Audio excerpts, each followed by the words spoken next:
Excuse me. Pardon me. I beg your pardon. Where's the boss? I've got to tell him something. Beats me, sister.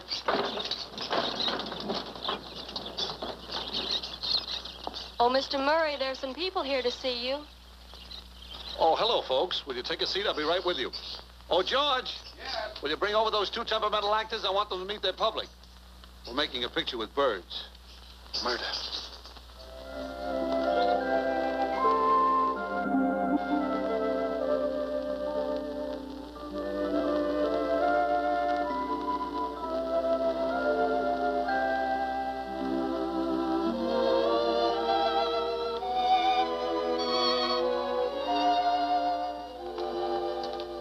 Here they are, Mr. Murray. Folks, these are the stars of our picture, Bill and Coo. Say, George, don't you think that Coo's makeup is a little heavy around the eyes? I hadn't noticed. Maybe so. Makeup. Makeup. Makeup. Makeup. Here you are, Mr. Burton. Oh, Oh, aren't they cute? May I feed them? I doubt if they'll eat. They just came from lunch. Say, George, have you perfected that trick where the bird walks the tightrope carrying the parasol? Well, I think they've got it. I'd like to see that before the picture starts. Coming right up. Did I understand you to say that a bird walks a tightrope carrying a parasol? Yes. What's wrong with a bird carrying a parasol?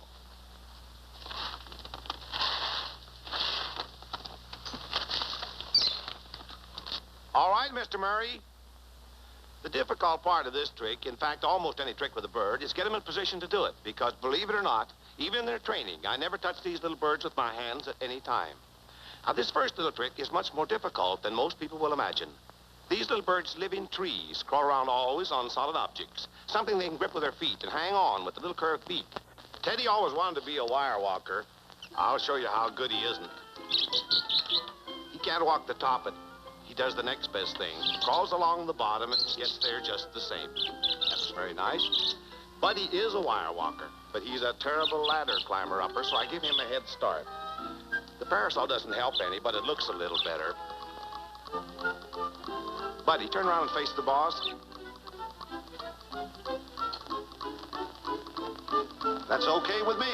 Let's start the picture.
This is Chirpendale, a rustic little village nestled in the hills of a rolling countryside.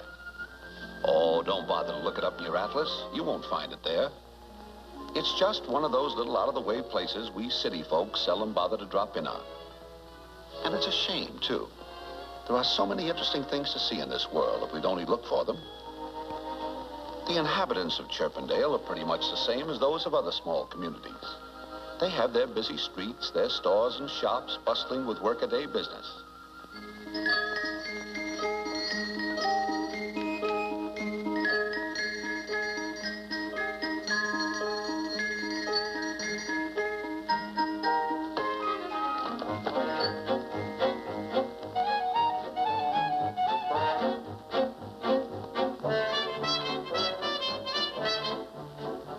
goes a customer now. That's what I call service.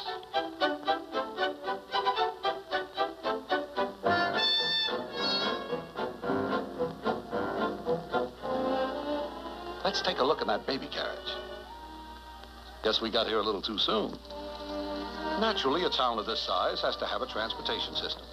After all, Chirpendale has a population of 4,202. Oh, my mistake. 4,204. Yes, Chirpendale is really a growing community, and it has its share of civic pride, too. Here's a statue of a couple of its heroes. These silent pioneers keep a stony watch over the youth of the town as it relaxes among the shady trees. It's really a spot for kids, a fairyland for the younger generation. That little girl is Sally Shrill. Her mother is the town's whistling teacher. Sally, your mother's calling you.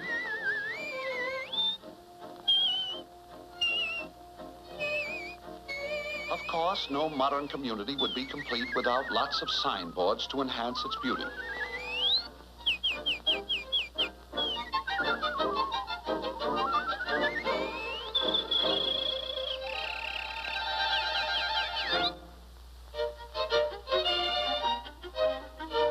Of course, if you want to travel locally, just consult our hero, Bill Singer. He runs the town's taxi company. Bill is a hard-working young cabbie who is putting in long hours in order to save enough to ask his sweetheart, Coo, to become his wife. Coo is the daughter of one of Chirpendale's wealthiest citizens, while Bill comes from across the railroad tracks, where his mother boards chicks and takes in washing. There's Ma Singer now. She's a little annoyed. She's just ordered some provisions from the grocery store, and the boy hasn't delivered them as yet. Hey, you better send those victuals up to Ma Singer. She's getting burned up. There he goes. And this is the pawnbroker, another one of Chirpendale's redeeming features. But let's take a look down the main stem, 42nd Street and Birdway. As we amble down this busy thoroughfare, we pass, among other things, the meat market, where they sell worms, 10 cents a link. And here is the palatial Chirpendale Theater. They play some pretty good pictures in there. I have to see that. I never did find out who done it.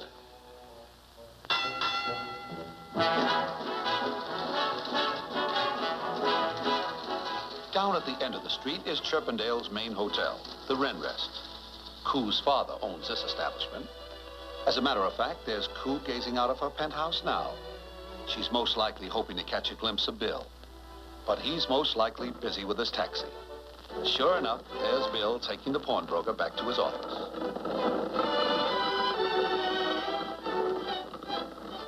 Up at the end of the street is a village church, the wee Kirk of the Feather. This is where the lovebirds are married. And this is where the matches are made.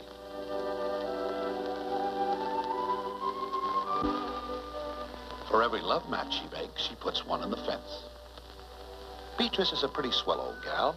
She takes care of everybody's troubles in town, including this young man. That's Johnny Loon. Folks call him the village idiot. There's his favorite actor.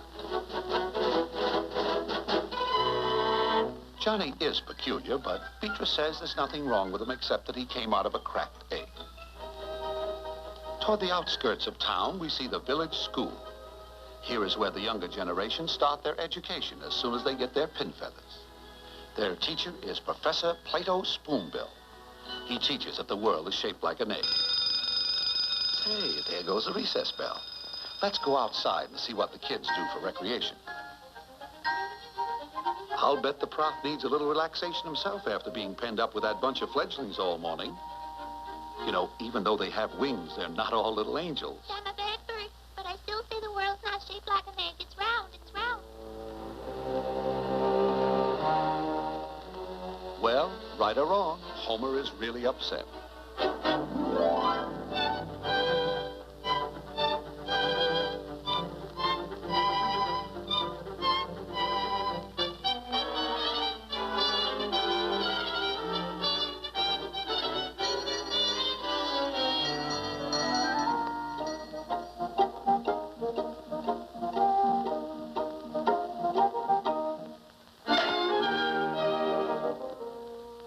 Of course, our hero, Bill Singer, has no time for recreation.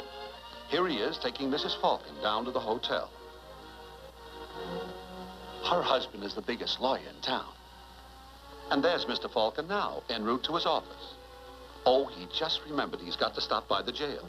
He has a client in there. And here it is. On guard outside is the old warden, Jeb Hawkshaw. Jeb is really on the alert. As we look through the bars, we see Mr. Falcon's client. He's in there for passing a bum chick. As you can see, Chirpendale's municipal departments are well taken care of. Not only have they a jail, they have their own firehouse. And, of course, their own post office.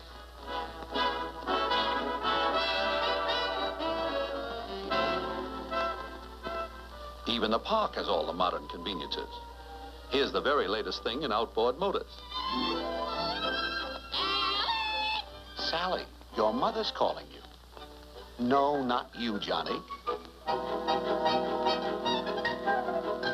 Oh, well, it's all in fun.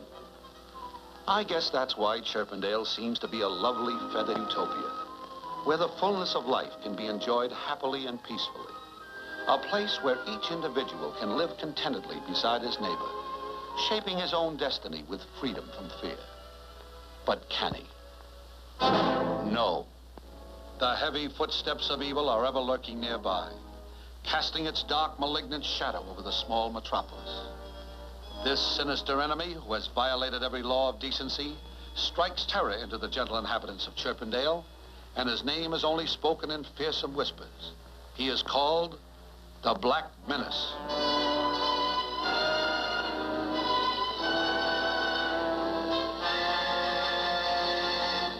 Throughout the ages, he and his kind have preyed on the friendly little people of the wood, despoiling their nests, stealing their eggs, and carrying off their young. He mocks and sneers to show his contempt for the forces of justice. But Chirpendale is not asleep. Not too far away in a secluded spot, the citizens, under the leadership of Bill Singer, are working on Operation Scarecrow. Every day after work, you'll find Bill toiling diligently with his neighbors to bring about the destruction of the Black Menace. In addition, Bill has worked many nights developing a new bait with a secret formula. Hey, Charlie, push that wagon out of the way. I want to show these folks Formula 303. There it is. Surefire crowbait. Of course, having a bait in a trap is one thing, but catching the Black Menace is another. Because, believe me, he's a crafty, tough hombre. But, for the moment, let's turn our thoughts to lighter things. For this is not the time for morbid fears. It's a day for laughter and gaiety. The Starling Brothers Circus is in town. The big show is tomorrow, but the parade's today. And here it comes up the street now.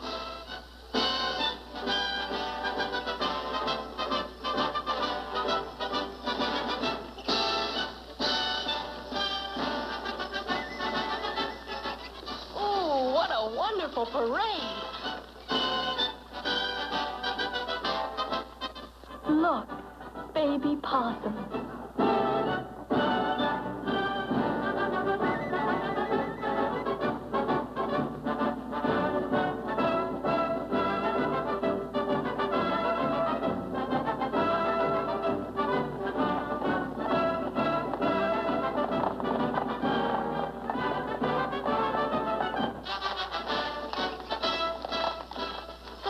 Performers.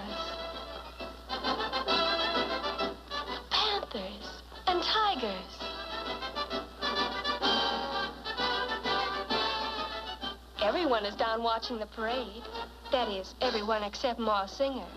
And she couldn't go because she had to work.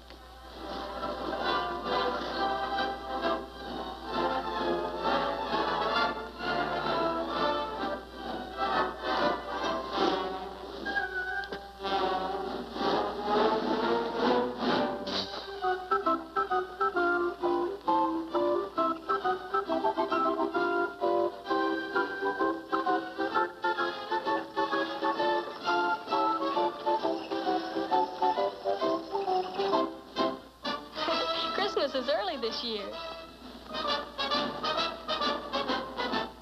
And so is Thanksgiving. Oh, no. not Ben-Hur.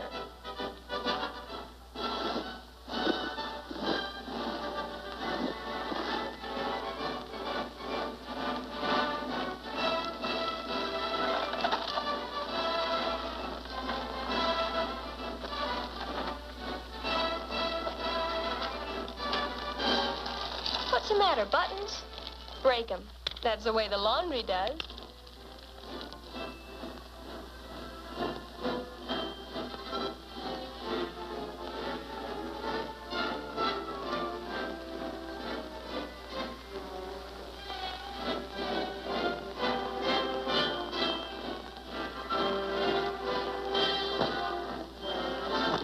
Well done, Ma Singer. Your work is finished, but his is just beginning.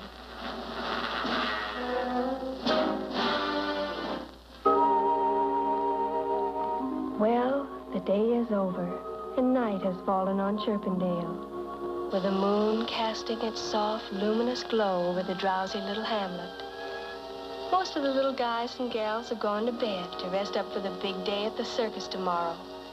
But a few linger on, like these two sweethearts, Bill and Coo.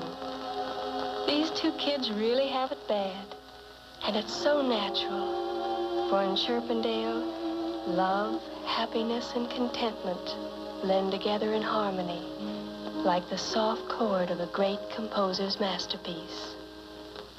Come a little tune like lovebirds do. Live a honeymoon your whole life through. All your cares take wing if you can sing. And learn to live and cool. Every winter day will seem like June. And on cloudy nights you'll find the moon. If you try a song, you can't go wrong. So why not hum a little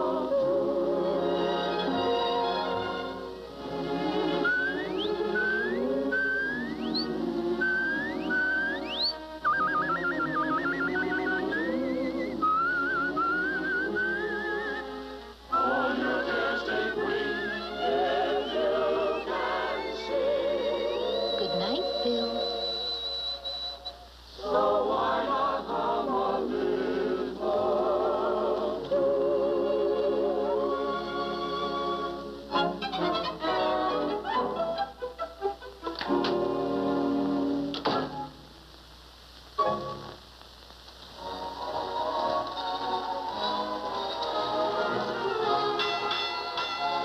Of course, Chirpendale hasn't completely rolled up the carpet. Up at the end of the street, the circus performers have taken over the juice bar, and the joint is really jumping.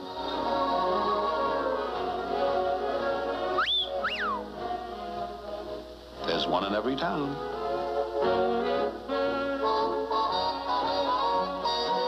And here is genial Willie the Warbler, our musical maestro of the mahogany. You name it, he'll mix it to the rhythm of your favorite tune. That's Slippy McCaw. He likes his root beer cold and his music hot. Hey, put on a hot record. When every birdie I meet is singing tweet, tweet, tweet, tweet, it makes me feel I want to tweet, tweet, tweet it too. When I go walking in spring and hear those love birdies sing, then I am sure I need a tweet, tweet, tweet it too. Outside my window there's a birdie on a limb, and when I see his lady cuddle up to him, I get so lonesome and blue, I feel like crying boo-hoo. because I feel I want to tweet, tweet, tweet too. All the birdies I meet singing tweet, tweet, tweet. Chirp, chirp, chirp, twitter, tweet, tweet. Walk in the spring and I hear the birds singing tweet, tweet, tweet. I got a tweet, tweet too. There's a birdie sitting high on a limb. He's got a lady cuddling him. 'Cause I feel I want to tweet, tweet, tweet too.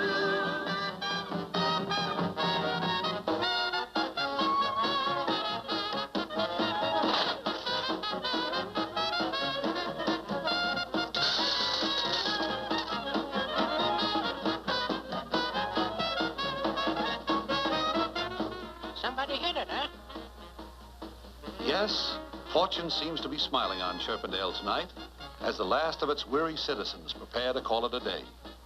When suddenly, out of the night, without warning, the Black Menace strikes.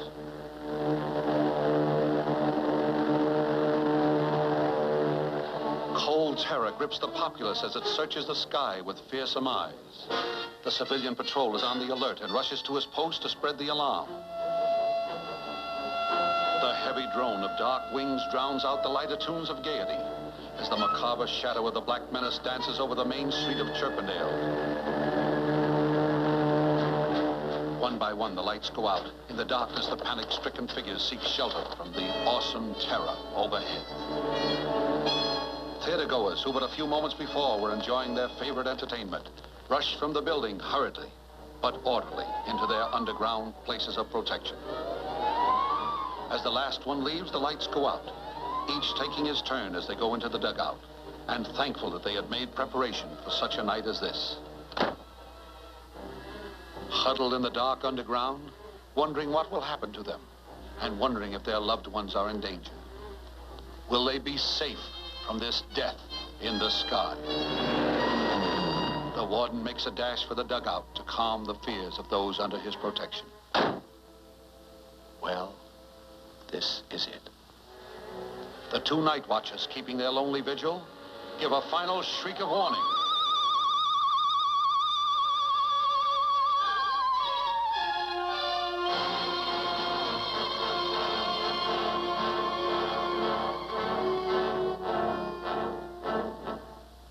Alone with fear clutching her heart, COO casts a wary eye on this monster.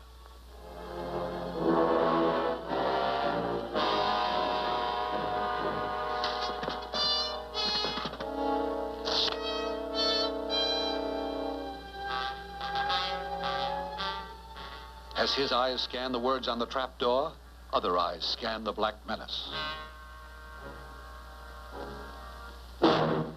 In the shelter, the townspeople huddle mutely with blanched faces and taut muscles.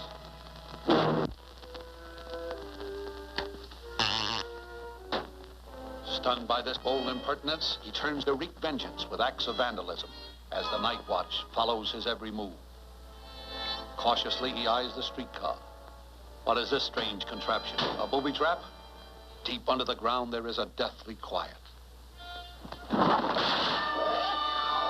With slow, measured tread, the dark invader stalks toward the next objective of his fury, the Renrest Hotel. Inside his evil mind, a crafty plan is taking shape. His sadistic brain is working furiously when suddenly a fiendish inspiration possesses him. He is going to use the greatest of all destructive forces, fire.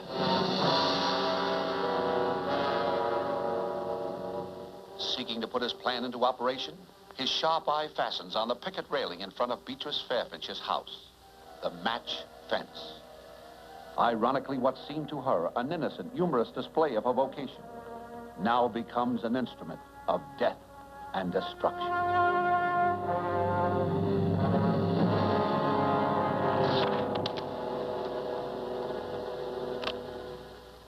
Having the match in his possession, he dashes for the hotel.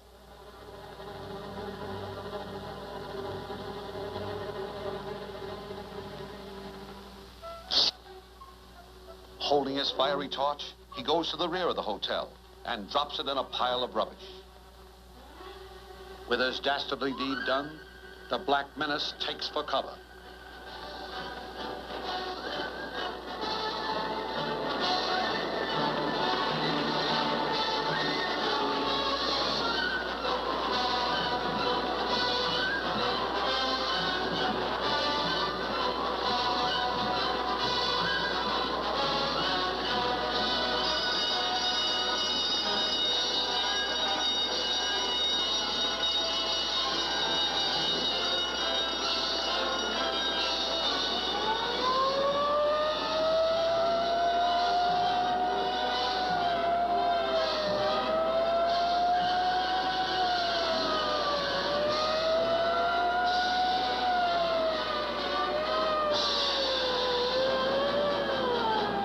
First to arrive at the scene is the hook and ladder.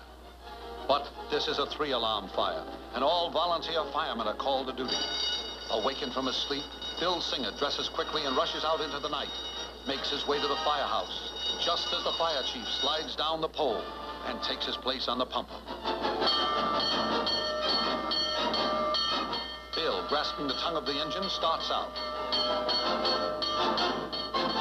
To the clang of bells and the shriek of sirens, Bill surges forward on his mission of mercy.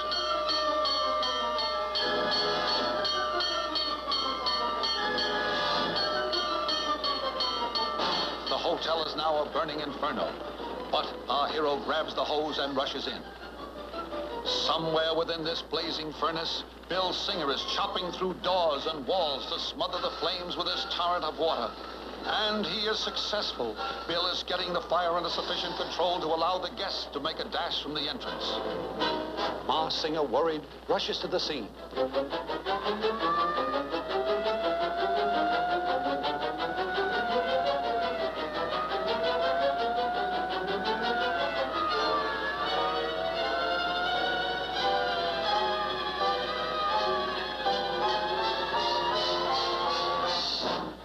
Bill Singer, of course, is the last to leave the building, convinced that all are safe. But he is mistaken, for trapped on the top floor is his sweetheart, Coo. Stunned for a moment, Bill hurriedly talks things over with the chief. What to do? But there is no time to waste, for up there is the woman he loves. The decision is made. Up, up, up goes the tall ladder. Coo looks hopefully through her window, fully confident that her man will not fail her. As the ladder reaches the edge of the roof, Bill starts his perilous climb. The crowd below watches breathlessly. Step by step, Bill climbs up, up, up, and up to the woman he loves.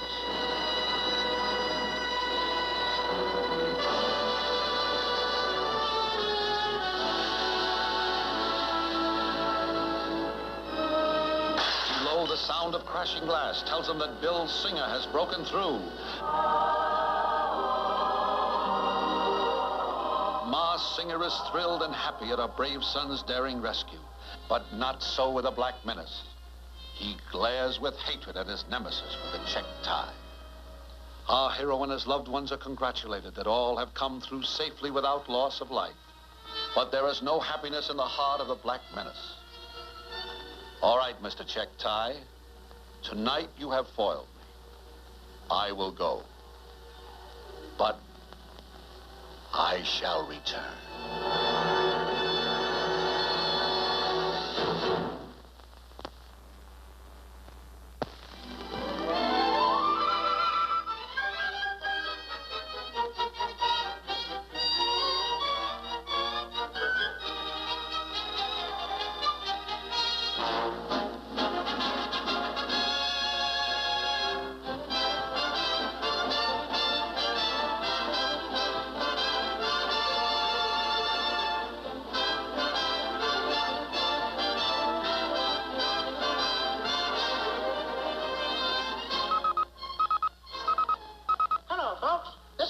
Wingy Chattermouth, bringing you an on-the-spot announcement of this gala occasion.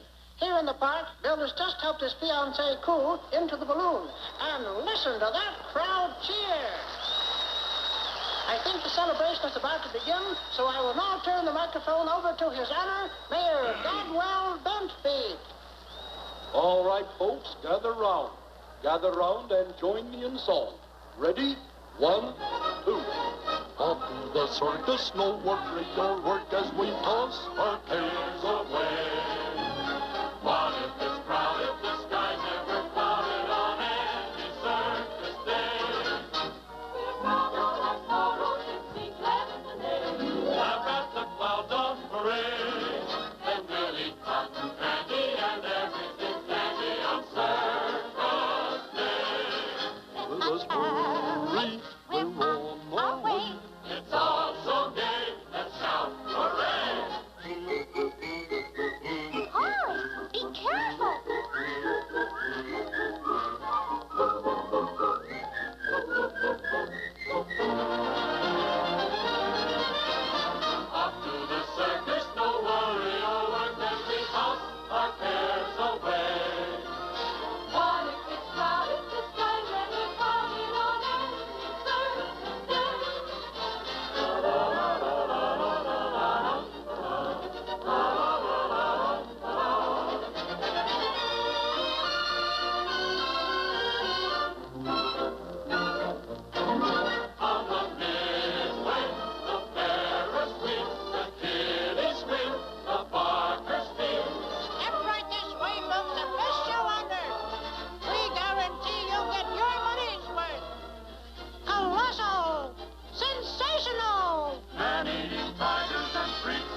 the 4 quarters of the globe.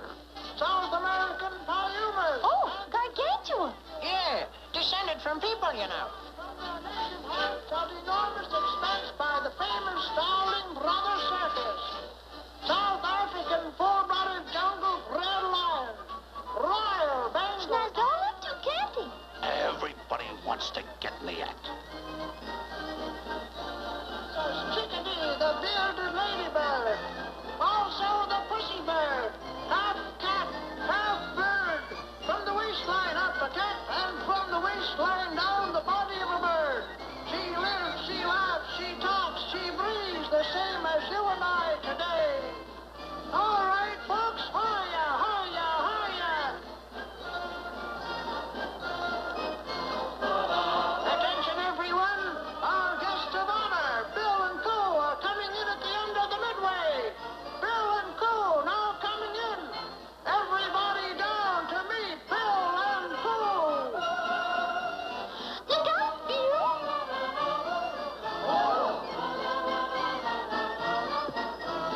Birds we vanish and troubles all vanish on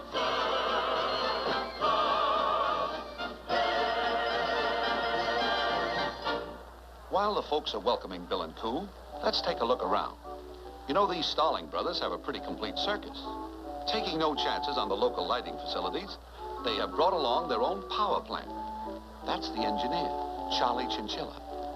Let's see if we can find out how it operates. Hey, Shorty, will you show the folks how the generator works?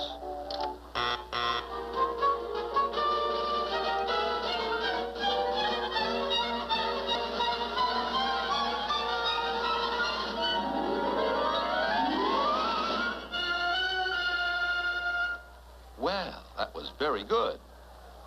What's up now, Shorty?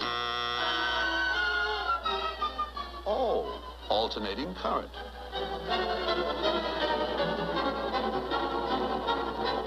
In addition, they also have their own Wild West show. Here we see a lovely daughter of the noble red man, Princess Parakeet.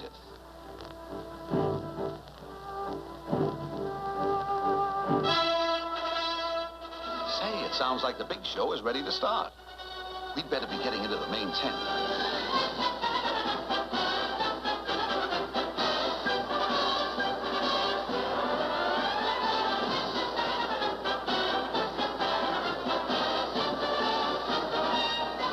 Step over to the main tent, folks. Step back, boy, step back. You bother me, boy, when you get off the platform. All those holding reserve seat tickets occupy the high band opera chairs opposite ring number 1. As you can see, all Chirpendale has turned out for the circus. Even Ma Singer has arranged to go. She's advertised for a babysitter. There comes one now, a high school girl.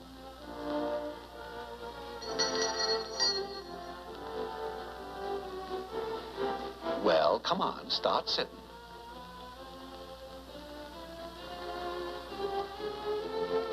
Off to the circus. So excited she forgot to take her apron off. The audience are all in their seats. Uh-oh. There's always one of these guys. And the funny part is they always find a seat.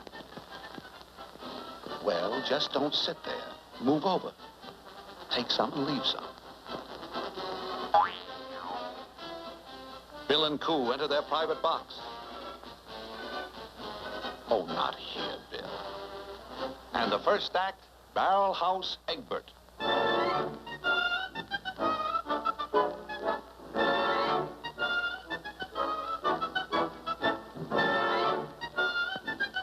Hurry up, Ma.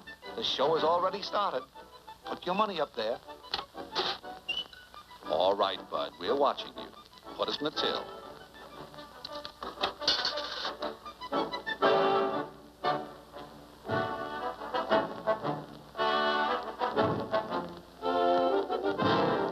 Hey, there's one more. Go ahead and do the last one. Thank you.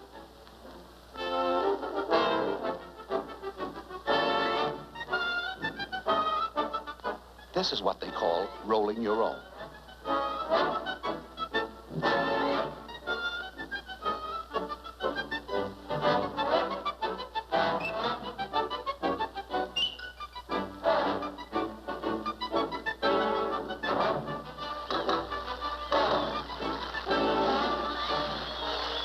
And there's Ma singing, having the time of her life.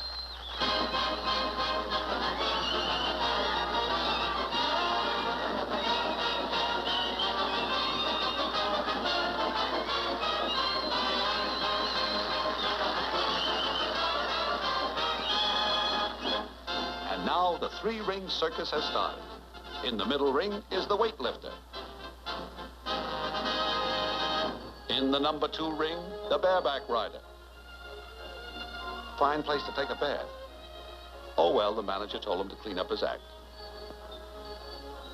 And in the 3rd ring, a few stunts on the horizontal bar.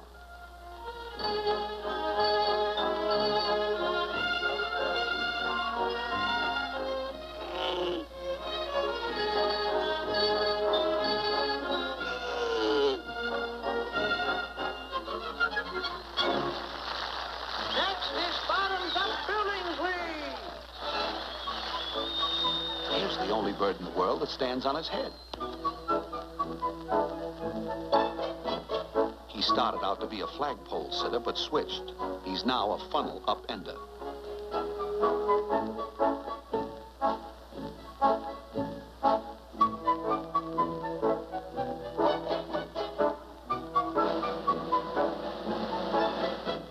At the other end of the tent, the jugglers.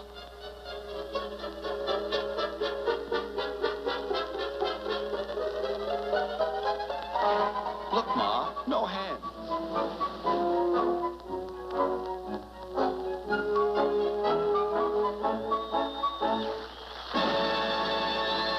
And now, Hercules Hornbill, strongman. Come on, Hercules, show the folks how strong you are. Pull the elephant down by the trunk. Now put him back up. Now go around the back and pull him down on his valise. Come on, Hercules, pull. Now make him lie down. Come on, Hercules, you can do it. Now go around and make him roll over.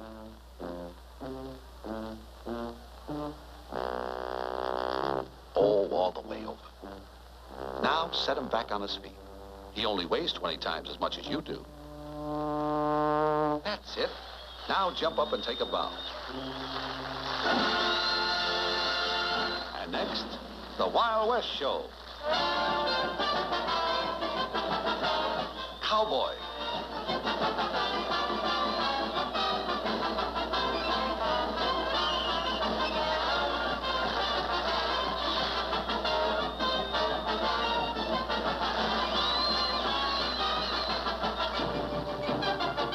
An Indian. Chief Thundercloud.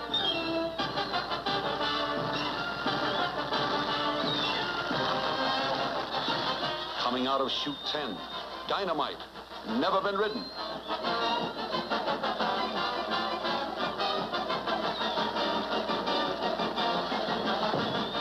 Score still stands. And now, the revolving nutcrackers. These boys really climbed the ladder to success. Here is a study in perfect balance with the birds providing their own locomotion.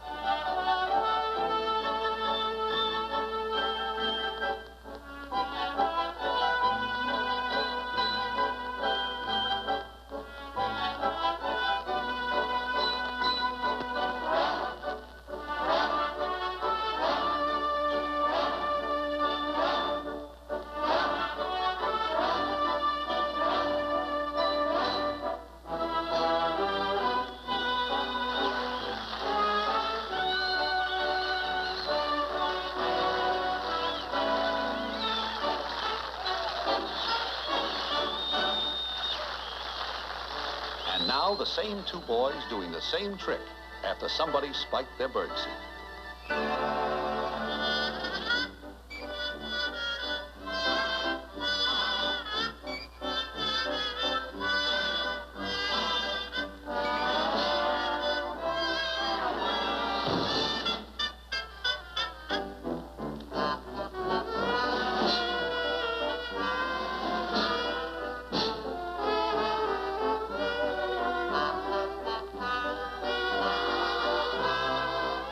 get off.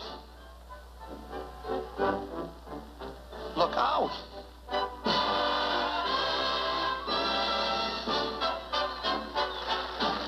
Your attention, please. And now, the world's champion motorcycle rider, Cannonball Twitchett, will attempt to break the world's record of 150 miles an hour right before your very eyes.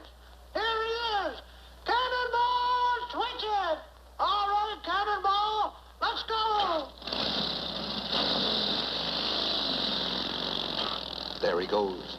5, 10, 15, 20, 25, 30, 35, 40, 50, 55, 60, 65, 70, 75, 80, 85, 90, 95, 100, 15, 110, 115. But the audience is going wild. 135, 140, 145, 150. He did it. Thank you, Cannonball Twitchett. Thank you, Cannonball Twitchett. Oh, something's gone wrong. Cannonball can't stop that motorcycle. Hold on, Cannonball. Hold on. We'll have to get on with the show.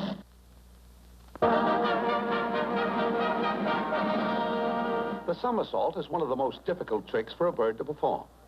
Montgomery, after months of practice, learned to do this trick. The only reason he's preparing so much is that he doesn't want to fall off the mat. He's never fallen off in his entire career. Oh, well, there's always a first time.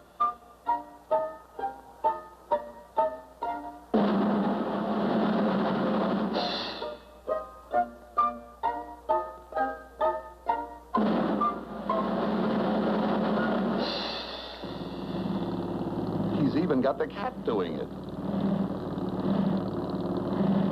Next act, drop along and feathery. Acrobats. This is Drop Along, showing how to do a flip from the horizontal bar. He's doing this as a warm-up for his partner. And this is Featherby, star of the team.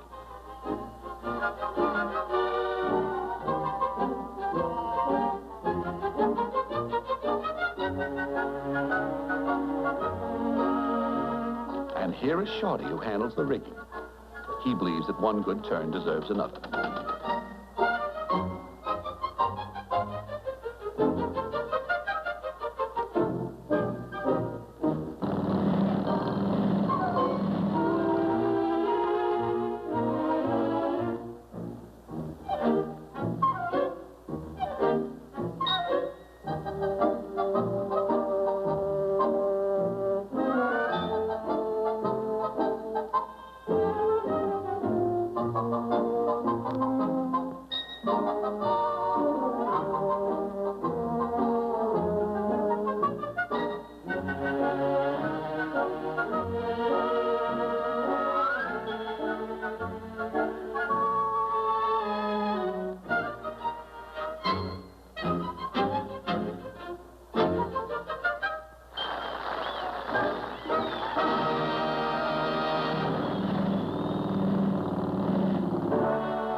And now our prima donna, Tilly Titwillow, on the Roman rings. The young lady enters the center ring and climbs hand over hand up the rope.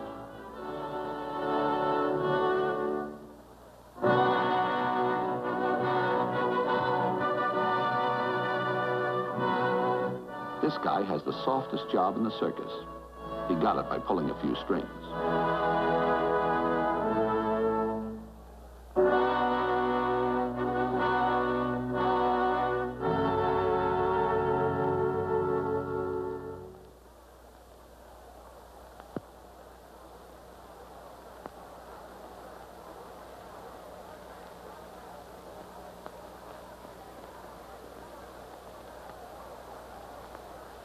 Tilly is taking her time to see that her grip on the rings is just right. And I can't blame her. One slip would be fatal. After all, there's no net down there.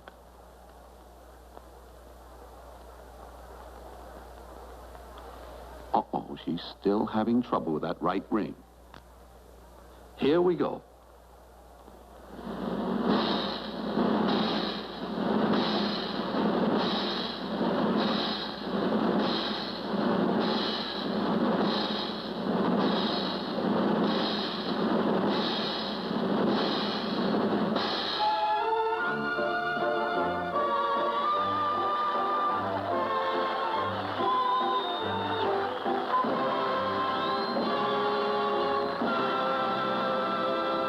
Look, Cannonball is running out of gas.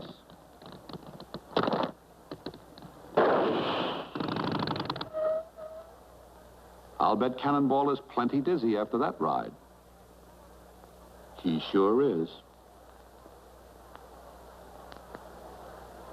He's even got me doing it. And now the sensational Iron Jaw!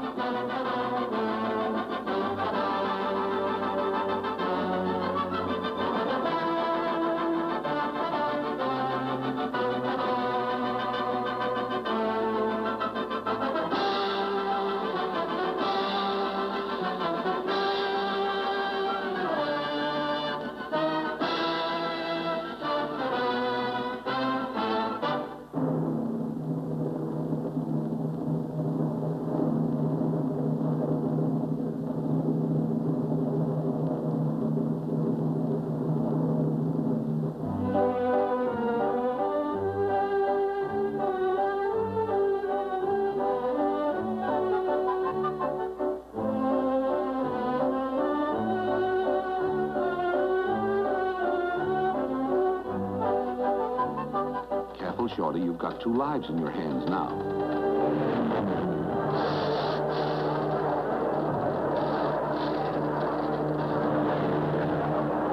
Attention, everyone! Attention! Please keep your seats. Everyone, please remain in your seats. It's probably just the carrier pigeon coming in with the mail. Someone turn down those house lights and we'll go on with the show. I tell you, there is nothing to worry about. Maybe not, but I think we'd better take a look around town. Yes, there is something to worry about.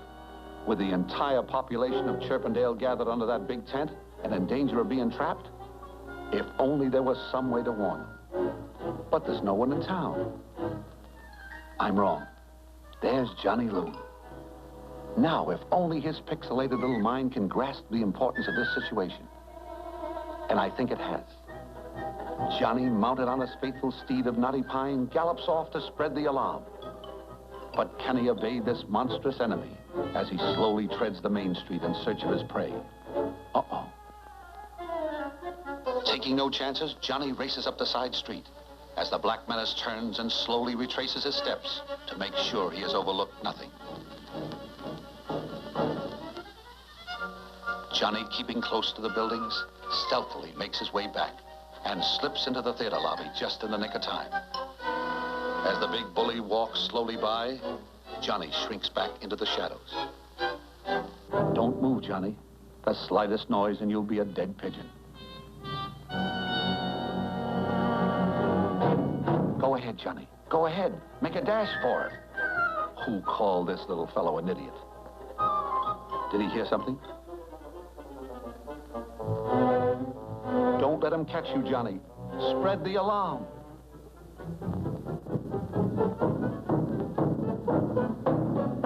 But back under the canvas top, true to the tradition of show folks everywhere, the performers carry on as if nothing had happened. Here we see Bertha Backslider climbing up to do her death-defying thriller.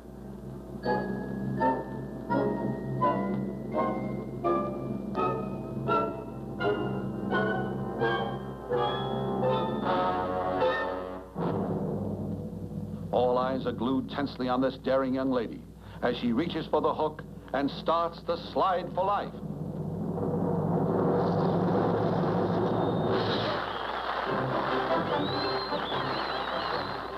She takes her well-deserved bow in front of the royal box. But where is Johnny Loon?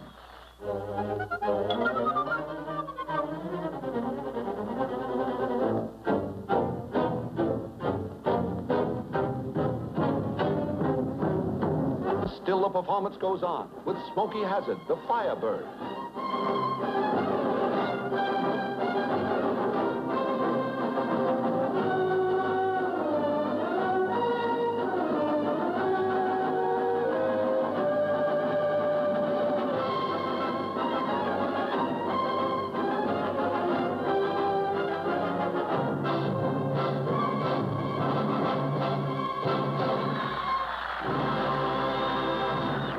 Hurry, Johnny, hurry. The crow is coming. The crow is coming. The crow is coming. The crow is coming. The crow is coming. The crow is coming. The crow is coming. Could they be hearing right? What was Johnny shouting? The crow is coming. The crow is coming. The crow is coming. The crow is coming. The crow is coming. The crow is coming. I gotta get out of here. The crow is coming. The crow is coming. The crow is coming. As the full impact of this fearsome message strikes the audience, a wave of frenzy sweeps over the vast arena. Where laughter and gaiety had reigned a few moments ago, there is nothing but chaos and pandemonium. The hysterical mob surges toward the exit, but escape is hopeless as the Black Menace blocks their way. Terror-stricken, they pour back into the canvas enclosure.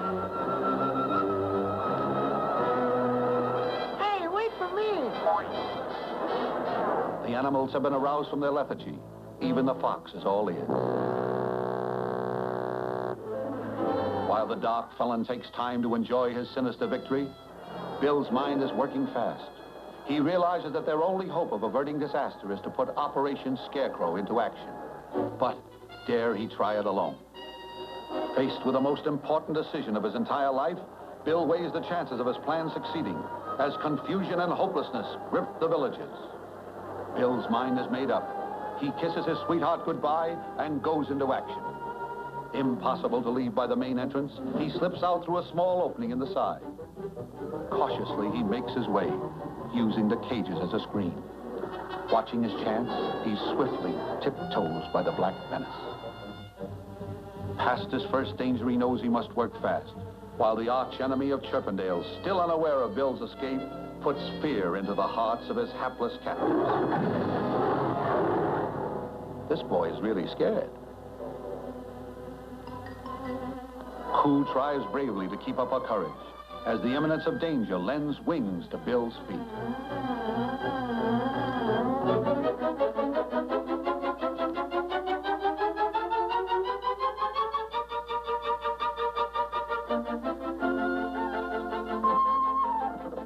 He'll need his taxi to speed up his plan, and secret formula 303.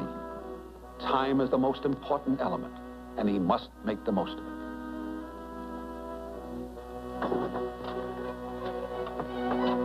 Now, if it will only work. As the master plan begins to unfold, the Black Menace still parades his arrogance with a triumphant stride. Keep down there, bud. But how can he attract the crow's attention? Bill's mind is working furiously. An idea strikes him. Back under the tent, Coo vainly tries to comfort the unhappy creatures, as Bill, taking his life in his hands, decides to shoot off this ancient cannon to attract the Black Menace. Will it blow up in his face?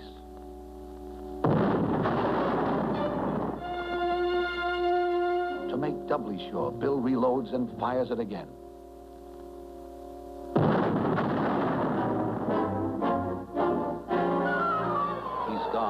He's gone. Let's get out.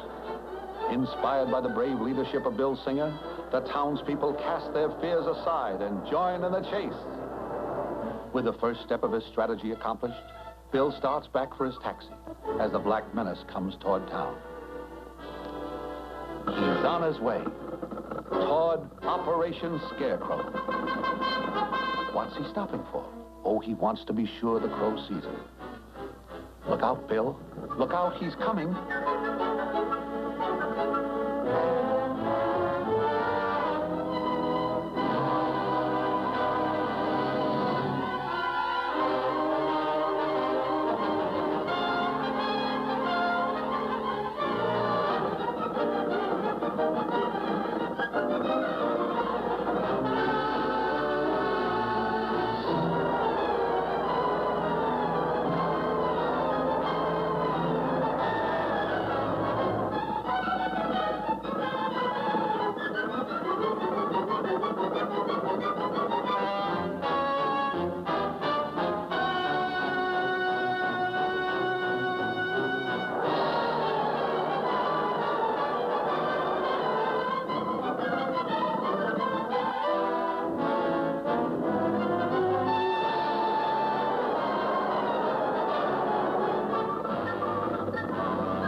made it. With the speed of light, Bill opens the bag of bait and climbs out through the rear. The Black Menace comes to a halt. He spies the bait. But will this crafty demon fall for a trick like this? Bill, not daring to breathe, watches tensely, hoping against hope that after all their effort, this plan will not fail. Will the militia ever come?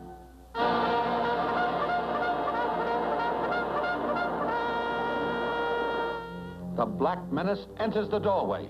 Come on, Bill, come on, spring the trap. He's done it. He's done it. Yes, after months of preparation, Operation Scarecrow finally paid off. With cries of delight, Bill's friends and neighbors rush in to congratulate him. Once again, he is the man of the hour. But the malignant eyes of the Black Menace blaze with hatred at his captor. The villagers swarm up over the rustic Bastille, proud of their glorious victory, proving once again that no matter how small people are, they don't have to be bullied by anyone if they'll just stick together. Well, the circus is packing up and getting ready to move on, and the gaudy caravan is taking its cheer to other places.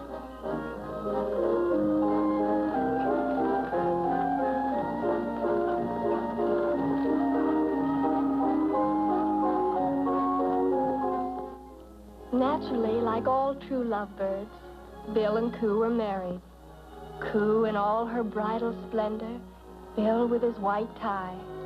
His Honor Mayor Bentbeek performed the ceremony. It was a quiet little wedding, just the family and a few friends. Of course, Ma Singer was there, wearing the same dress that she was married in years ago. What a thrill when Mayor Bentbeek said, "I now pronounce you bird and bird." It's over. It's over. Mr. Singer, please kiss the bride. Oh, Bill, don't. You're acting like a fool. Oh, that's embarrassing, Bill. Stop now. Please, Bill. Oh, Bill, please. Oh, now you're acting like a fool. Please, Bill. Oh, I was never so embarrassed in my whole life. Oh. Mayor Bentbeek says he can't understand these goings-on. He's perplexed.